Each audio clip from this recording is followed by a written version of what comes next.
Welcome back, brothers and sisters. I am Braden. This is Langley Outdoors Academy, and thank you for stopping by. Alright, today's content is actually user-driven. So I've seen in the comments on a lot of my most recent videos that you guys are very concerned about they're just going to jam the Supreme Court and pack it full of leftists, and we're going to lose all of our rights, and the country's toast, and we're gone. I understand the concern, but that's not where we're at.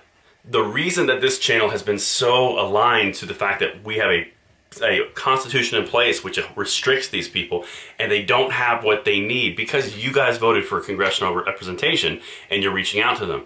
This is a big deal, and it's all about the Congress.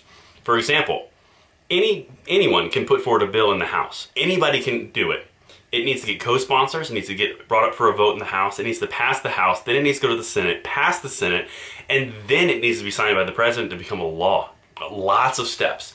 And if any one of those steps goes wrong, it doesn't work. And this is what I'm going to talk to you about right now, because they do not have the Supreme Court packing support on either side of the aisle. This is pandering to the left. This one I'm feeling pretty good about, and I'm going to show you everything in the description box below. It's the notes for your review for all the articles I touch on. But good examples right now: the assault weapons ban from Feinstein, dead in the water, didn't go anywhere.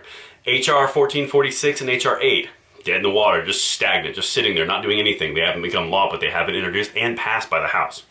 HR 1 was passed by the House, still stagnant. Nothing has happened because the filibuster is in place. And that's the important piece here, guys. Congress is so crucially and fundamentally important, which is why in 2022, we're going to make this difference. The filibuster is holding back everything. Manchin and Kyrsten Sinema are not folding on the filibuster. They would have already, trust me. This is a big, big deal, and I'm going to walk you through these pieces here. Check this out.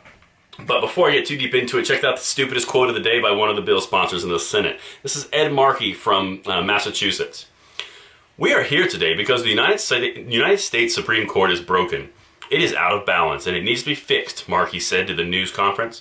"Too many Americans view our highest court in the land as partisan political institution, not our impartial judicial branch of government. That's an interesting problem to be fixing with partisan action and political stuffing to make the count on the court conveniently 7-6 liberal." Guys, if this is who we're up against, this type of intelligence, we're looking good. Give me some love in the comments if you feel the same way. But now, this is one of the most important things about this, okay? The bill has a grim future, even without GOP opposition. Asked about the proposal at her weekly news conference, Pelosi said, "I have no plans to bring it to the floor. It can't pass without going to the floor." The House Speaker added, "I support the President's commission to study such a proposal. I want to study it, but there's no way in God's green earth that I am putting this on the floor for a vote because the midterms are right around the corner." It's already midterm season, and the House is a slim margin. Historically, the party in power always loses the House. And with as much energy and zeal as was on the conservative side right now, I'm pretty sure she knows that, which is why it's not going to the courts. I mean, it's going to the floor. And that's the thing, guys. We have a lot more pressure available to us if we just stay the course and be unified in this. Now, NBC News. "The Supreme Court can be expanded by an act of Congress, but the legislation is highly unlikely to become law in the near future given Democrats' slim majorities, which include scores of lawmakers who are not on board with the idea. President Joe Biden has also said he's not a fan of packing the court." Far left article author, Vox, V-O-X, as in Victor. "Realistically, the bill is unlikely to pass anytime soon." Washington Post, also left. "But a court expansion law would have to pass the Senate. Highly improbable unless Democrats abolish the filibuster, and Senators Joe Manchin and Kyrsten Sinema firmly oppose that." Guys, these are responses from the articles of the left, the halls of the media. They are telling the far left, this is not going to pass, so don't get your hopes up on it. Nancy Pelosi flat out said this is not going to the House floor for a vote. Why? This is the important part, guys. Think what you're seeing and translate it out. Why, if they've got the House and the Senate, and they have all this power and this mandate from the American people, why would Pelosi not bring it to the floor for a vote? Doesn't make sense. If that's something that they need to do and her constituency wants it and her caucus wants it, why would she not bring it to the floor for a vote? She knows it'll pass. The reason why is because this is such a far left proposal that they will lose more seats than they're already going to lose in the 2022 midterms.